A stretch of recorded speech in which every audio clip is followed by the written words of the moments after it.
참 좋으신 주님의 은총과 평화가 우리 가운데 함께 하시기를 주의 이름으로 간절히 축원합니다. 오늘은 어떻게 여러분 보내셨습니까? 대림절 두 번째 주를 지나고 있는데 우리 대림절 설교하면서 주일 설교를 하면서 계속 말씀드렸죠. 제일 대림절의 가장 다른 절기와 구분되는 키워드 뭐라고 그랬어요? 기쁨이라고 했습니다. 여러분 모쪼록 예수님으로 인해서 우리를 찾아오시는 주님으로 인해서 여러분의 삶과 여러분의 영혼과 여러분의 가정과 여러분이 함께 하시는 모든 곳에 하나님이 주시는 기쁨이 충만하기를 주의 이름으로 간절히 축원드립니다.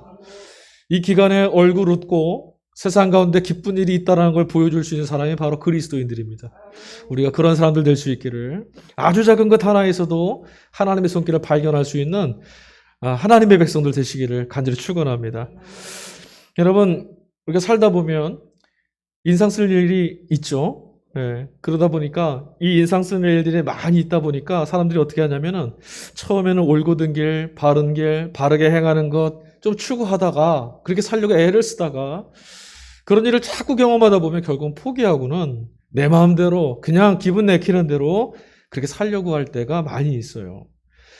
여러분 기분 내키는 대로 살면 당장은 내 마음대로 한 것 같아서 기분이 편해질 수도 있을지도 모르겠어요. 근데 이러면 큰일 납니다. 왜 그럴까요?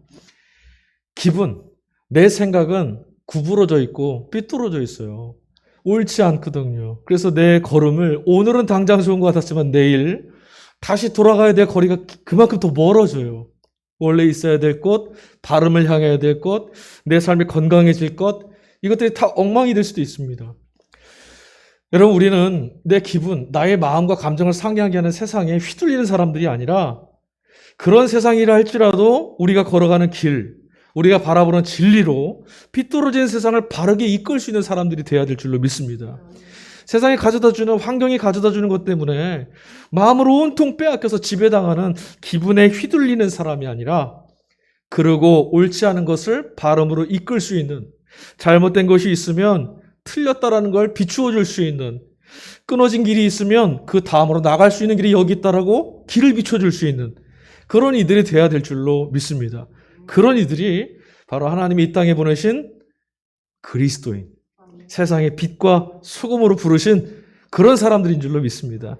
저 여러분들 때문에 세상이 좀 더 밝아지기를, 그냥 세상 사람들처럼 좀 내 삶이 내가 좀 살만해지면 이게 아니라 저와 여러분들이 있음으로 그 있는 곳이 세상이 더 밝아지고 하나님 보시기에 좋은 세상 될 수 있는 그런 복의 통로가 되시기를 간절히 축원드립니다.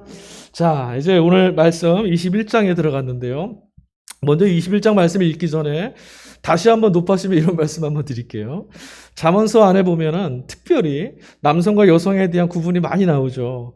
그래서 그냥 대놓고 말씀드리자면 굉장히 좀 좋지 않은 것, 뭔가 좀 사특하고 뭔가 좀 잘못되고 손가락질 받을 만한 일에 여성의 이 호칭을 갖다 붙여요. 여러분 그렇다고 해서 여성들은 문제가 있어 이러면 돼요, 안 돼요? 안 되는 거죠. 왜 그렇죠? 이 성경이 기록됐을 때 이때 문화는 가부장적인 문화 안에 있었단 말이에요. 그런데 그 질서 안에서, 그 문화 안에서 이 말씀을 읽어야 돼요. 꼭 못난 남편들이 이 말씀을 읽고 나서 말씀 가지고 성경 가지고 집에 와서 이렇게 들이대요. 거 봐라, 여자는 잠잠하라고 했다. 하나님이 그러시죠. 너도 잠잠해라. 말씀을 읽을 때는 항상 이 말씀이 우리에게 무엇을 지목하고 주목하게 하시는가를 잘 염두에 두시면서 읽으실 수 있기를 바랍니다. 오늘도 말씀 안에 그런 대목이 나와서 제가 소개했어요. 자, 1절부터 좀 보죠. 왕의 마음이 여호와의 손에 있음이 마치 봇물과 같아서 그의 임의로 인도하시느니라. 우리 지난주에 20장 후반절을 읽으면서 왕에 관한 이야기를 잠깐 말씀드렸어요.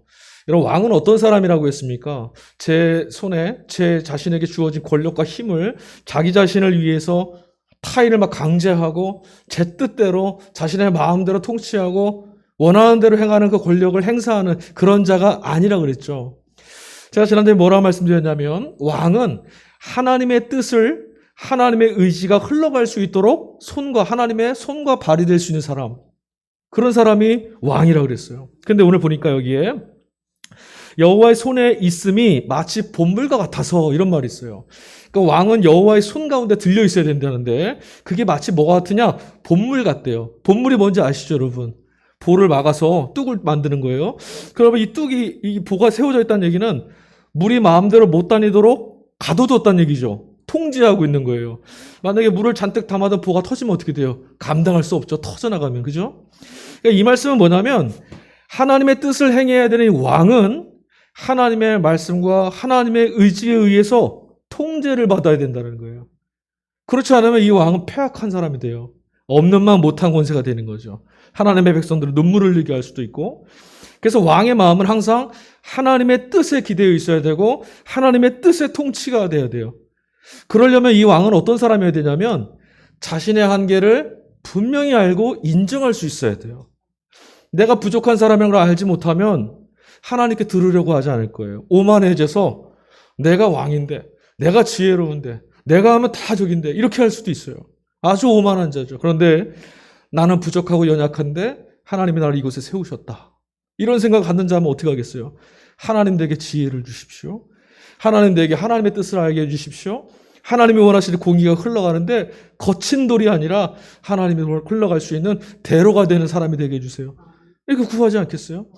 이제 대한민국도 머지않아 또 대통령 선거를 치러야 되는데 정말 입에 발린 말이 아니라 하나님을 두려워하고 하나님이 사랑하시는 백성들을 사랑할 수 있는, 국민을 사랑할 수 있는 지도자, 그렇지 않은 자를 할지라도 하나님 그 마음을 바꿔가실 수 있기를. 우리는 그렇게 기도해야 돼요. 예. 자, 2절입니다. 사람의 행위가 자기 보기에는 모두 정직하여도 여호와는 마음을 감찰하시느니라. 아멘. 이 성경이요, 참 기가 막힌 세계입니다. 왜냐하면 인간의 내면과 본성을 이렇게 정확하게 꿰뚫고 들춰내는 말씀이 없어요. 지금 뭐라 말하자면 사람의 행위가 자기 보기에는 모두 정직하대요.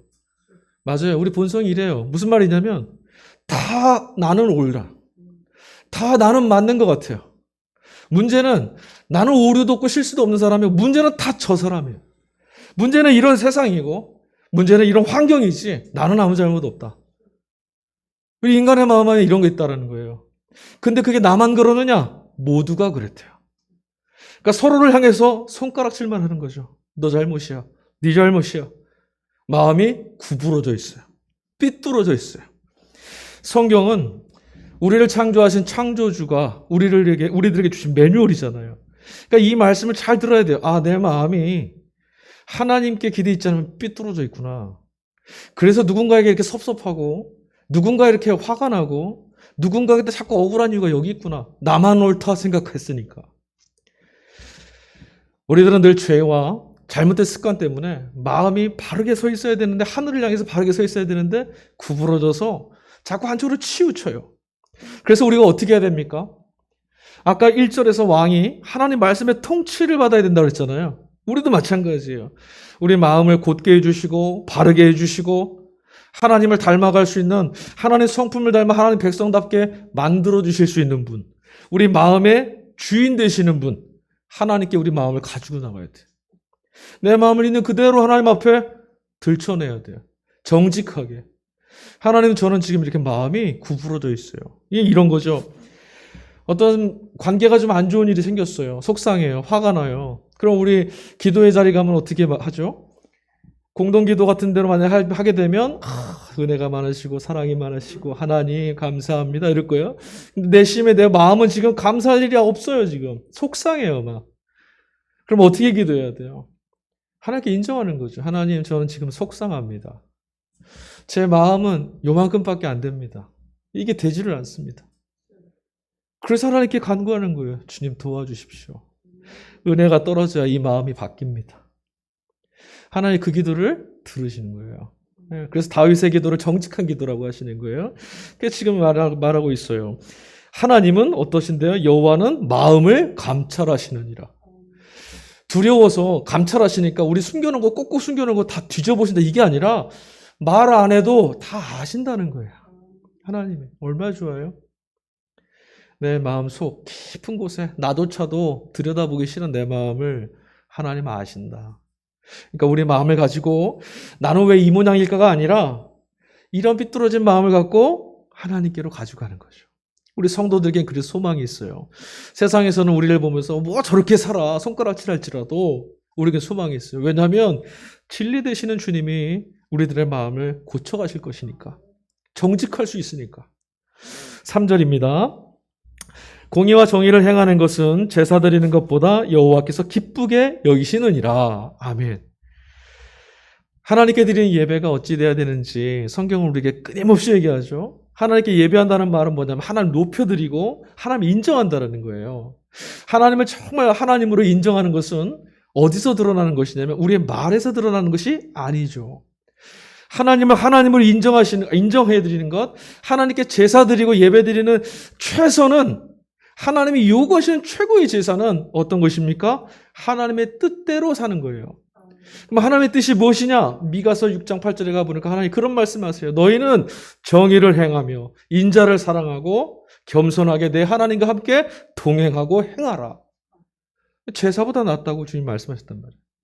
하나님이 원하시는 것은, 그러니까 바른 신앙행위는 무엇이냐면 살아가는 거예요. 입으로 여러분 동에서 서까지 땅끝까지 가서 의를 행하는 것처럼 입으로 말하는 것보다 오늘 여기 쓰러지고 넘어져도 다시 원점으로 돌아간다 할지라도 하나님 말씀대로 살려고 걸어냈던 한 걸음, 이게 하나님이 받으시는 것이라는 거예요. 제가 그래서 여러 번 말씀드릴 거예요. 예전에는 신학적으로 지식적으로 많이 아는 것, 이게 참 좋은 거다 이렇게 생각했었는데 왜 이렇게 무지한가 했었는데요. 지금은 좀 바뀌었어요. 제가 보는 눈이 뭐냐면 살아낸 시간의 총량, 주님의 이름을 붙들고 몸부림쳐본 시간의 총량, 이걸 따라가질 못해요. 그러니까 우리 옛날 어르신들, 우리들의 믿음의 선배들, 지금 보면 투박하죠. 근데 저는 그분들의 신앙이야말로 정말 순결하고 순수하다고 생각해요. 하나님께서 정말 사랑하시는 믿음의 모습들이었다. 살아낸 시간이 있거든요. 여러분도 입으로 함께 나누고 말씀을 읽으면서 고백했던 그 삶이, 신앙이 삶에서 걸어내주실 수 있기를, 그 삶으로 하나님을 인정하여 드리는 여러분의 마음을 예배로 올려드리실 수 있기를 간절히 축원합니다. 멈춰도 괜찮아요. 넘어져도 괜찮습니다. 다시 돌아가도 괜찮아요. 우리가 하나님께 내 삶을 이렇게 올려드리고 싶다는 마음을, 그 중심을 하나님은 받으실 거예요. 자, 4절입니다. 눈이 높은 것과 마음이 교만한 것과 악인이 형통한 것은 다 죄니라. 이거 다 우리 이해되는 말이죠. 그렇죠. 눈이 높은 것, 사람을 막 얕잡아 보고 남 위에 서려고 하고 함부로 대하려고 하는 그런 마음들, 이거 악입니다. 죄입니다. 그 다음에 또 뭐예요? 마음이 교만한 것. 마음이 교만한 건 어떤 거예요? 자신이 위에 하나님이 계시다는 걸, 높은 권위가 있다는 걸 무시하는 거, 모르는 거죠. 자기만 높아져 있어요. 그래서 뭐죠? 자기 주제를 모르고 자기 신세가 어떤지도 잘 몰라서 하나님 없다 말하는 게 자기가 어떤 존재인지 잘 모르는 거잖아요. 이런 것, 이게 교만한 거예요. 그 다음이 좀 웃겨요. 이상해요. 악인의 형통한 것, 이건 다 죄니라. 악인이 형통한 건 잘못된 건 맞아요. 그런데 이걸 갖고 지금 말씀은 뭐라 하냐면 악인이 형통하게 되는 것은 죄다라고 말합니다. 두 가지 의미가 있죠. 악인은 형통하면 돼요, 안 돼요? 안 되죠. 악인이 형통하고 잘 된다면 그건 공의가 이루어지는 게 아니에요. 그런데 지금 악인이 형통한 세상이 됐대요. 이건 죄에 하나님은 없는 세상이라는 거예요. 또한 또 한편의 의미가 더 담겨 있어요. 악인이 형통함을 부러워하는 마음도 죄라는 거예요. 악인이 잘 되는 걸 부러워하는 마음을 갖고 있는 사람들이 사는 세상은 악인이 형통한 세상일 수밖에 없어요. 악인이 형통한 것을 바라보면서 그건 옳지 않다라고 말하는 이들이 있어야 그 세상이 악인의 땅이 아니라 하나님 보실 때 옳은 땅이 되는 거예요. 그래서 지금 말씀하고 있는 거예요. 악인이 형통한 것은 죄다. 그러니까 여러분 이 말씀 들을 때 정말 악하게 살아가는 누군가만 보지 마시고 우리 마음속에 그들을 부러워한 적은 없었는지, 우리 마음속에 한편으로는 야 나도 저리 됐으면 이런 마음이 있진 않았는지 한번 돌아볼 수 있어야겠어요. 우리가 이 마음을 갖지 못해서 악인이 형통한 세상이 되면 하나님의 백성들이 자꾸 슬퍼져요. 하나님 마음도 슬퍼지는 거죠. 옳지 않은 세상이에요. 자, 5절. 부지런한 자의 경영은 풍부함에 이를 것이나 조급한 자는 궁핍함에 이를 따름이니라.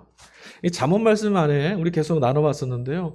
부지런하고 성실하고 근면하고 이런 말씀 많이 나왔어요. 세상의 처세술 같은 말씀들. 이 말씀 안에 현대 산업 사회를 사는 우리들에게 주시는 위로의 말씀이 이 안에 지혜가 들어있어요. 부지런하고 열심히 살아가는 것, 예, 마땅한 거죠. 모든 것이 하나님 주신 것이니까 우리에게 주신 것 우리 게을리하면 안 돼요. 우리에게 주어진 환경, 원망하고 불편한 것이 아니라 하나님이 주신 것으로 여기고 최선을 다하며 살아가야 돼요. 이 다음에 무언가에 최선을 다하고 지금은 그런 게 없고 우리는 늘 종말을 오늘처럼 사는 사람들이에요. 오늘 하나님이 부르시면서 그게 종말이잖아요. 그러니까 내게 주신 지금, 내게 주신 오늘, 내게 주신 이 자리가 하나님이 주신 것이라 볼 수 있는 우리 믿음 가진 사람들이잖아요. 그래서 오늘 내게 주신 게 악하지 않은 거예요. 내게 주신 선물처럼 여기고 살 수 있죠. 그래서 최선을 다하며 살아가야 돼요. 그런데 우리가 열심히 살고 부지런히 살아야 되는데 방향성이 중요해져. 세상도요, 무지무지 열심히 살아갑니다. 요즘 시대는 정말 너무너무 번개처럼 흘러가고 사람들이 휴식을 잃어버리고 살고 있어요. 만성 피로. 그죠? 어떤 방향으로 열심을 내느냐가 굉장히 중요하죠. 우리는 어떤 방향으로 살아가는 사람들이에요? 하나님의 말씀, 하나님의 통치 질서, 하나님의 창조의 질서에 맞춰서 살아가야 되는 사람들이에요. 요즘에 제일 속상한 게 뭐냐면 주일에도 이제는 일하러 나오라고 하는 회사가 너무 많아요. 근데 그런 회사들 중에 믿음의 기업이라고 이렇게 불려지는 회사들도 간간히 눈에 보여요. 그럼 가서 간판 뜯어버리고 싶어요. 그 잘못된 겁니다. 하나님의 안식일을 거룩하게 구별하라 하셨어요. 왜? 하나님이 그 전제를 다셨거든요. 하나님도 안식하셨다. 하나님이 안식하셨으니 누구도 일하면 안 돼요. 그 말은 내가 안식하니까 누구도 함부로 사람들을 일시키는 노예처럼 짐승처럼 다루지 말고 안식하게 해주어라. 근데 이게 다 깨져가고 있죠. 하나님의 창조 질서가 어긋나고 있는 거예요. 우리의 부지런함과 우리의 열심은 또 어디로 향해야 됩니까? 하나님이 우리에게 이 땅 가운데 하나님 백성으로 열심히 살아가고 땅 가운데 정말 모든 것들을 다스리고 통치하라고 주셨을 때 네 배를 불리우고 부자 되거라 이 말씀 주셨나요? 아니잖아요. 우리가 열심히 수고하고 열심히 일하는 그 부지런함과 열심의 목적은 어디를 향해야 될까요? 세상은 모두 다 내 배를 얼마나 많이 채울 거냐 이걸 향해서 부지런하고 있거든요. 그리스도인들은 그러면 안 되죠. 우리에게 하나님 주신 건 뭐예요? 하나님이 다스리시던 내게 주어진 공간과 나와 함께하는 이웃들과 내가 살아가는 세상을 하나님이 다스리시듯 복된 땅으로 만들려고. 그래서 우리 열심히 일하는 거예요. 사장을 위해서도 아니고요. 부자 되려고 하는 거 아니에요. 내게 주신 이 삶에 내가 하나님께 충성함으로 하나님의 통치 질서가 이곳에 흘러가고 회복되게 하도록 우리가 열심히 하고 부지런하게 하면 그런다고 뭐가 바뀌냐? 네, 바뀌죠. 우리는 그렇게 해서는 아무것도 얻지 못한다는 자본주의의 법칙에 길들여 있지만 우리는 하나님 있잖아요. 하나님은 그렇게 성실하게 의롭게 하나님 편에 서는 자들의 삶에 눈물로 씨를 뿌리는 것을 반드시 기쁨으로 거두게 하시는 분이잖아요. 그래서 우리 그 하나님 믿고 성실하게 사는 거죠. 그럴 때 우리의 삶에 기쁨을 가져다 주시고 우리 삶에 하나님만이 주실 수 있는 것으로 갚아주시는 줄로 믿으시기 바랍니다. 그렇게 열심히 해야 되는 거예요. 내 건강 여러분 잘 지키셔야 돼요. 열심히 일하는 것도 좋지만 내게 주어진 삶과 시간, 건강 이런 거 깨치면 안 돼요. 하나님이 그거 버리라고 하신 거 아니에요. 그걸 통해서 더 아름다움을 거두라고 하신 거죠.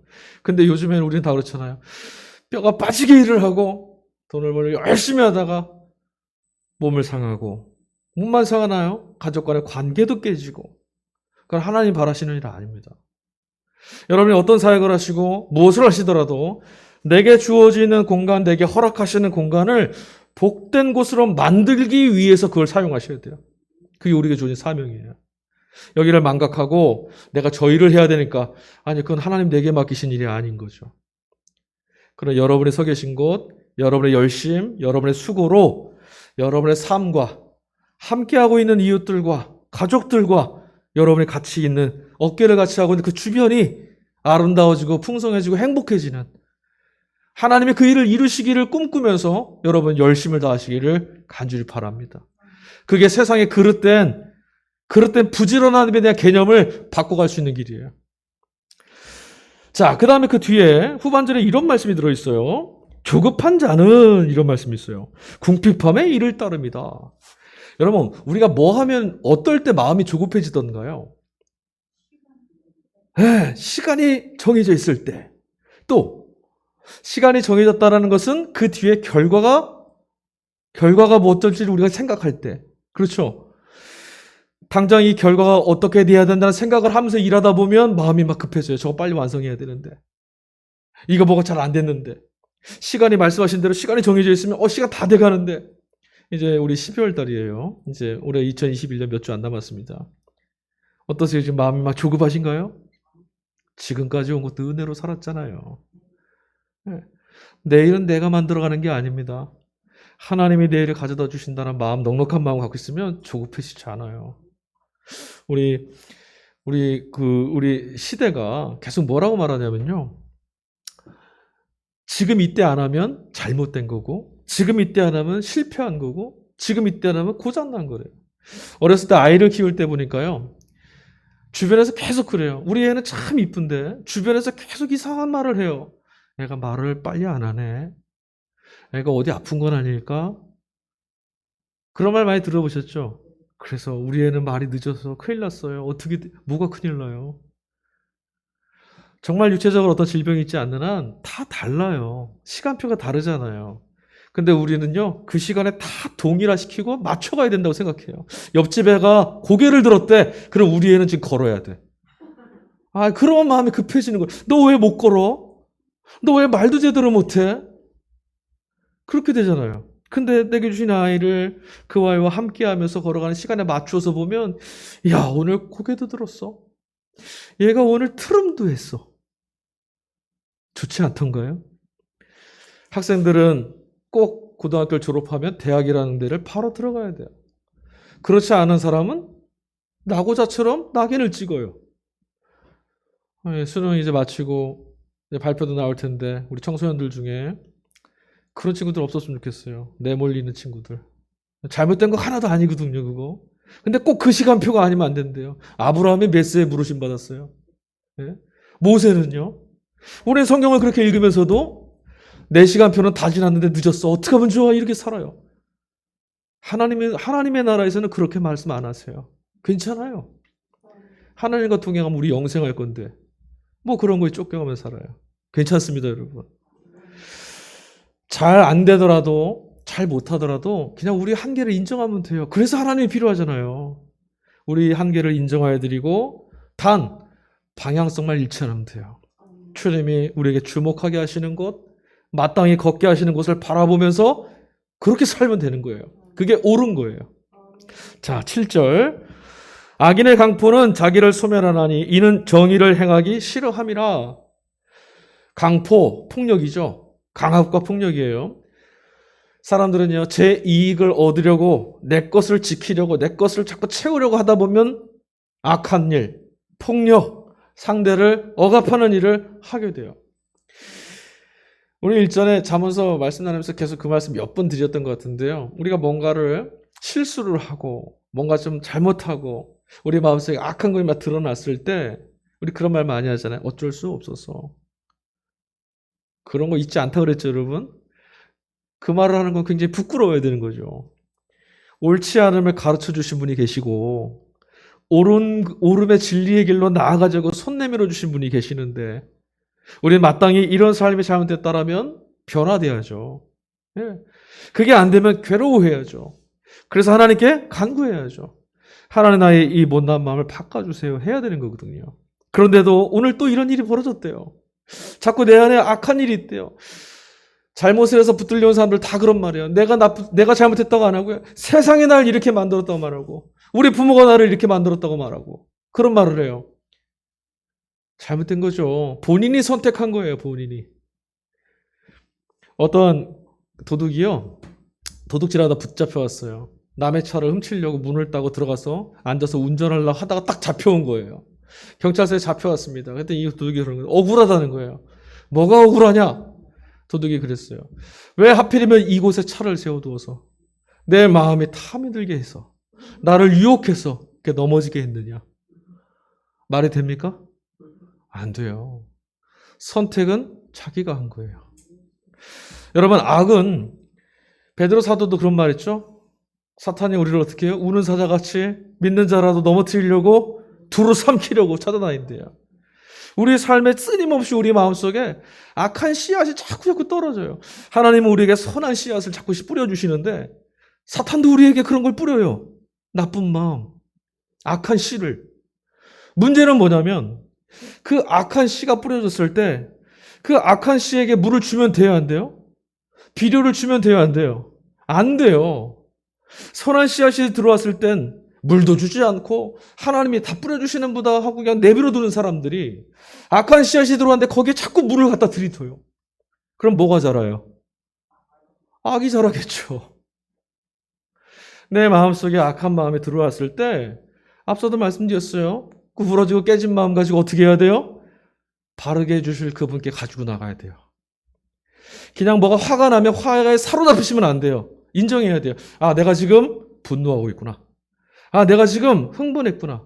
내가 지금 옳게 보지 못하고 있구나. 내가 좀 조급하구나. 인정하시고, 아, 내가 지금 수정이 필요해. 내가 지금 고쳐져야 돼. 어디로요? 주님께로. 악이 우리 안에 들어오는 것까지는 어쩔 수 없어요. 사탄이 우리 마음속에 씨를 뿌리는 것은 막을 수는 없어요.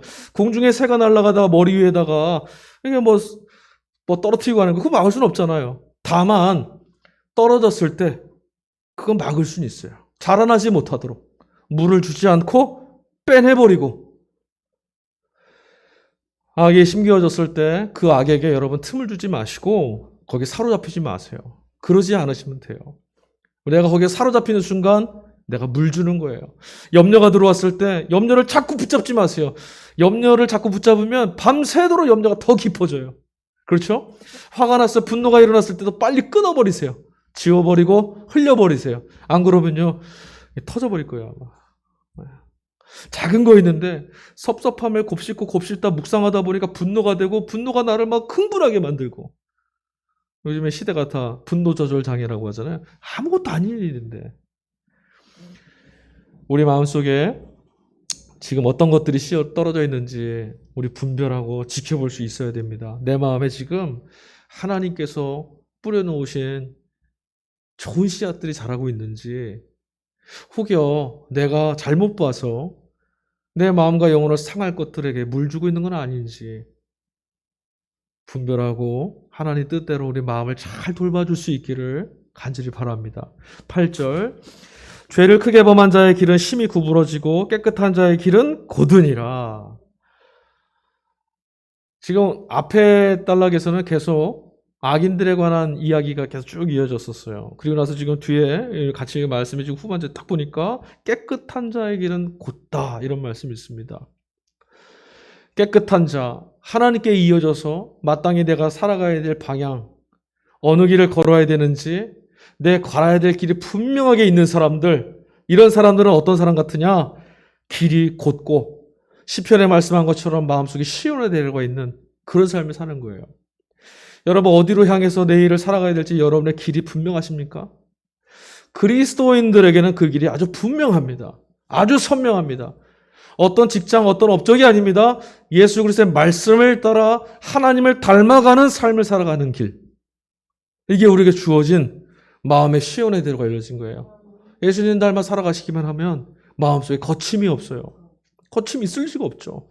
하나님 마음을, 하나님의 뜻을 따라 살아가게 되면 염려와 근심 가운데 사로잡히지 않게 되죠. 마음이 시온의 대로처럼 하나님께서 열어주신 복된 걸음이 있어요. 자, 10절로 넘어갈게요. 악인의 마음은 남의 재앙을 원하나니 그 이웃도 그 앞에서 은혜를 입지 못하나니라. 앞서도 제가 그런 말씀 드렸죠. 성경이 인간의 마음을 아주 깊이 통찰하고 있다고. 악인의 마음은 어떤 마음이 있냐? 다른 사람이 불행해지기를 원하는 마음이 있대요. 사돈이 땅을 사면 뭐가 아파요? 배가 아프대죠? 아파 보셨어요? 우리 마음속 안에 이런 것들이 들어있다라는 거예요. 그런데 여러분 한 가지 더 생각해 보죠. 나와 관계없는 사람, 내가 싫어하는 사람, 내가 별로 좋아하지 않는 사람이 땅을 샀을 때 배 아픈 거 인지상정이라잖아요. 근데 여러분, 우리는요, 그렇지 않은 사람한테도 이런 마음을 가져요. 인간의 본성 안에 하나님이 분명 우리에게 세상에 복이 되라고 하셨는데 세상이 복된 걸 견디지 못하는 마음이 우리 안에 있어요. 그 임마누엘 칸트라는 사람이 그 철학자잖아요. 이런 말을 했어요. 가장 친한 친구의 불행 속에는 기분 나쁘지 않은 무언가가 들어있다. 다시 읽어드릴게요. 가장 친한 친구의 불행에는 기분 나쁘지 않은 뭔가가 있다. 그 친구가 잘 되는 거 말고요. 뭔가 좀 잘 안 됐대요. 가서 내가 위로는 해주는데 뭔가 내 마음속에 뭔가 그 마음 한구석에 찜찜한 나보다 잘나진 못하구나라는 이런 게 우리 안에 숨어 있다는 거죠. 그래서 우리의 위로가 때로는 가식으로 떨어질 때 참 많죠. 그가 미워서 아니에요. 왜 이런 마음이 드냐면 왜 나는? 너는 이런 일이 있는데 왜 나는? 너는 이렇게 잘 되는데 왜 내게는? 너는 이렇게 사는데 왜 나한테만? 나. 있는 그대로 도와주지 못하고 나와 견주려고 할 때 우리 마음속에 있는 이 나쁜 본성이 작동하는 거예요. 이것도 인정해야 돼요. 우리 본성이에요, 본성. 그래서 하나님께 기대해 있고 예수 그리스도께서 어떤 마음으로 사셨는지를 자꾸 기억해내야 돼요. 우리가 있는 것만으로도 옆에 있는 것만으로도 사람들이 지금 위로받고 사람들이 소망을 얻고 이래야 되는데 우리가 옆에 와서 한마디 뚝 던진 것 때문에 지울 수 없는 상처와 흔적을 남기면 되겠어요? 자, 12절.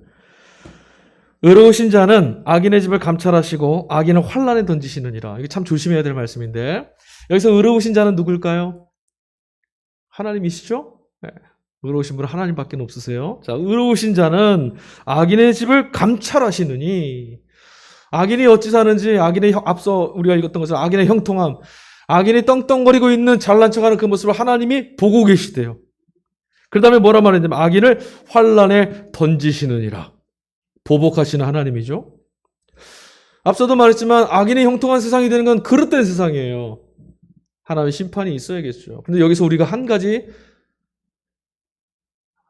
오해하지 않았으면 하는 말씀이 있어요. 우리는 누군가 환난을 겪는 사람, 고난을 겪는 사람을 보았을 때 저 사람은 악인인가 봐. 하나님의 심판을 받는가 봐. 이러면 안 되는 거죠. 이건 또 잘못된 거죠. 하나님의 정의와 공의는 하나님이 이루실 일이에요. 우리는 고난 가운데 있는 사람들을 분별하고 구별하고 우리가 정죄하는 것이 아니라 고통과 고난 가운데 있는 이를 위로하고 다시 일어설 수 있도록 만약에 그가 악인이라 할지라도 고난 가운데 하나님 심판 가운데 있다 하지라도 그가 그 고난을 통해서 회복되고 그가 그 고난을 통해서 의롭게 살 수 있도록 팔을 끌어줘야 될 사람들. 그게 우리인 거죠. 저 악한 사람이야 저리 가 이게 아니라 하나님이 매운 회초리로 때리셨으니 얼마나 아플까. 같이 갑시다. 손을 내밀 수 있는 사람. 그런 사람도 될 수 있어야 돼요. 저 사람은 악인일 거야. 이건 나는 의롭다는 거예요. 그게 자기의예요. 저 사람은 저렇게 벌을 받는데 나는 안 받았잖아. 자, 13절입니다. 귀를 막고 가난한 자가 부르짖는 소리를 듣지 아니하면 자기가 부르짖을 때에도 들을 자가 없으리라. 여러분 우리는 귀를 남의 말을 듣는 걸 좋아할까요? 귀를 닫는 걸 좋아할까요? 이게 참 신기해요. 하나님이 귀를 2개나 주셨는데 들어야 될 거는 잘 안 듣고요. 듣지 말할 건 참 잘 들어요. 그죠? 지난주에 말했었잖아요. 누군가 수근수근하는 말은 자꾸 듣고 싶어하고 정말 우리에게 말을 거는 누군가의 말은 듣고 싶지 않아 할 때가 많아요. 고통받고 어려움 당하고 딱한 처지에 있는 사람들 그들이 도와달라는 목소리를 들을 때 우리 귀를 막을 때가 많아요. 왜 그럴까요? 불편하니까. 우리가 악해서가 아니죠. 내가 저를 어디까지 들어줘야 돼? 내가 어떻게 다 책임질 수 있어? 내가 한번 도와주면 계속 나를 불편하게 할 수 있는데 그래서 우리가 자꾸 귀를 막으려고 할 때가 있어요. 그런데 성경은 뭐라고 말씀하시냐면 귀를 막고 가난한 자가 부르짖는 소리를 듣지 아니하면 그 뒤에 자기가 부르짖을 때에도 들을 자가 없으리라. 이 말에는요, 뒤에 말이 참 무서운 거죠. 들을 자가 없대요. 아까 앞에 말씀에 하나님 뭐라 하셨냐면 악인이 무슨 일을 저질러도 다 보고 계시고 다 듣고 계신다 그랬는데 지금 여기서 뭐라 하시냐면 가난한 자에게 귀를 닫으려고 하는 우리에게 우리가 부르짖을 때 듣는 자가 없대요. 하나님도 거절하신다. 여러분, 하나님은 어떤 분이세요? 백성의 부르짖음, 절규, 간구하는 외침 외면하시는 분인가요? 들으시는 분이죠. 성경을 첫 장부터 마지막까지 다 읽어보세요. 하나님이 왜 목숨을 걸고 이 땅에 이렇게 찾아오시는지, 왜 자기 아들을 우리에게 내어주셨는지, 세상 끝날 때까지 당신께서 하신 약속을 왜 이렇게 지키시려고 하는지, 하나님은 끊임없이 고통 가운데 사망 앞에서 절규하는 우리의 이 한탄을, 우리의 이 눈물을 들으시기 때문에 그걸 견디실 수 없는 분인 거예요. 하나님은 들으시는 분이에요. 그렇다면 여러분, 이런 하나님을 믿고 있는 우리는 어떻게 해야 됩니까? 우리도 말하는 자가 아니라 먼저 듣는 자가 돼야 돼요.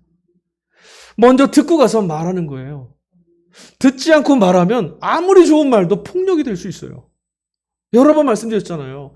힘들고 어려운 상황인데 너 힘들어 뭐한거 아무리 우리가 위로해 주는 것 같아도 듣지 않고 말하다 보면 그 사람을 더 아프게 할 수도 있어요. 우리가 먼저 들어야죠. 듣는 게 먼저예요. 그리스도인들은 잘 듣는 자가 되어야 돼요. 우리의 출발이 거기 있었잖아요. 오라 하는 말씀에 들음으로 나간 게 그리스도인이잖아요. 그 뒤에 가라 하시는 거예요. 그러니까 우리는 우리 안에 뭘 더 많이 채워야 돼요? 말씀을, 듣는 것을 더 많이 채울 수 있어야 돼요. 그래서 여러분, 신앙이 깊어지고 영성이 깊어지고 주님을 닮아갈수록 뭘 더 잘해요? 듣기를 잘하는 거예요. 여러분, 우리 모두에게 그런 축복이 있기를 바랍니다. 누가 와서도 우리에게 자꾸 말 거는 사람, 내 얘기 좀 들어줘 할 수 있는 사람, 그런 사람들이 많아지면 세상이 얼마나 따뜻해지겠어요. 자, 15절 마지막 절입니다. 정의를 행하는 것이 의인에게는 즐거움이요 죄인에게는 패망이니라. 정의를 행하는 것이 의인에게는 즐거움이랍니다. 여러분 어떠세요? 정의를 행하고 하나님 말씀대로 살아가는 것이 우리에게 기쁨입니까? 아멘이셔야 돼요. 내가 예수님과 함께 하나님 백성답게 사는 길이 거기 있어요. 세상은 우리에게 계속 이렇게 도전하고 질문합니다. 그렇게 한다고 뭐가 나와? 그러니까 기쁘지 않은 거야. 하나님 백성답게 그렇게 살아도 쌀이 나왔어? 돈이 나왔어? 살림이 나아졌어? 이렇게 물어봐요. 아니요. 우린 생명을 얻어요. 생명을 얻는 거라니까요. 그걸 가리는 거예요, 자꾸. 속는 거죠. 여러분, 우리가 의를 행하게 되면 의에 참여한 백성이 되는 거예요. 악을 행하면 악함 가운데 있는 악한 자가 되는 거예요. 우리가 살아가는 세계가 그런 세계가 돼요. 뭔가 보상이 없으면, 뭔가 내게 주어지는 것이 없으면 의로움이 무슨 대수야? 그럼 내가 사는 세상에는 의로움이 사라져요. 없는 거예요. 불법의 세계가 되는 거예요. 그게 복된 세상이겠습니까? 저주죠, 저주. 그리스도인들에게는 최고의 기쁨이 있습니다. 그것이 뭡니까? 하나님과 동행하는 거예요. 하나님과 함께 사는 것보다 더 큰 복은 없어요. 하나님의 자녀로 사는 것보다 더 큰 복은 없습니다, 여러분. 최고의 보석을 여러분에게 선물할게요. 주님이 여러분과 함께 하십니다. 이게 복된 소식 아니겠어요? 하나님이 우리와 함께 하신다. 임마누엘 하시는 하나님이 오늘 나와 동행하신다. 그가 내 삶 가운데 어제부터 오늘 내일까지 죽음의 문을 열고 나갈 때도 그분은 나와 함께 하신다. 얼마나 복된 말씀입니까? 이익에 눈이 멀어서 하나님과 함께하는 것의 가치를 잃어버리고 사는 그런 자들이 아니라 하나님과 동행하며 사는 복된 거로 초대받았으니 눈앞의 이익 때문에 양심을 팔고 생명을 파괴하고 진리와 공의를 무시하며 살아가는 이 불법의 세계를 거스를 수 있는 사람들, 마치 필터처럼 여과지처럼 불순물이 떨어졌을 때 그 물을 맑게 만들 수 있는 사람들, 그 사람들이 바로 그리스도인입니다. 저와 여러분들이 이 땅에 그런 부르심을 받은 사람들이라는 것 여러분 잊지 마셔서 하나님이 우리를 얼마나 귀한 일에 지금 부르셨는지, 우리의 삶이 얼마나 소중하고 아름답게 사용하시려고 부르셨는지를 잊지 마셔서 주어진 삶에 어둠의 질서에 정복당하지 마시고 의의 씨앗이, 기쁨의 씨앗이, 복음의 씨앗이, 말씀의 씨앗이 심겨졌으니 그 씨앗에 물 주시고 기르셔서 여러분을 통해 살아가는 이 세상이, 하나님이 허락하신 그 땅이 복된 땅 되도록 수호명에 합당한 삶을 사시기를, 가장 복되고 가장 아름다운 삶을 사시기를 주의 이름으로 간절히 축원드립니다. 지혜로운 자들 되십시오. 아멘.